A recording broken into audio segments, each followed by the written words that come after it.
দেশের ৫ অঞ্চলে ঝড় বয়ে যেতে পারে বলে জানিয়েছে আবহাওয়া অধিদপ্তর। এসব অঞ্চলের নদীবন্দরগুলোকে ১ নম্বর সতর্ক সংকেত দেখাতে বলা হয়েছে। ওয়ালটন আবারও মিলিনিয়ার অফারে ওয়ালটন ফ্রিজ কিনে আপনিও হয়ে যেতে পারেন মিলিয়নিয়ার। মিলিনিয়ার ছড়াছড়ি দেশ জুড়ে, এটা শুধু ওয়ালটনই পারে। ১৮ মে দেশের অভ্যন্তরীণ নদীবন্দর সমূহের জন্য দেওয়া পূর্বাভাসে এ তথ্য জানিয়েছে আবহাওয়া অফিস।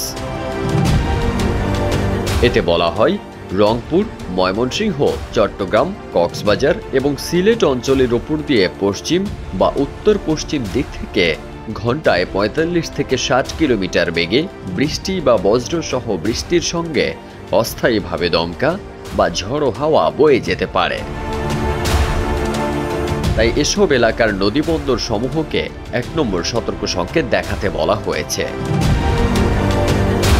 ফারদিন সানি, দেশ রূপান্তর।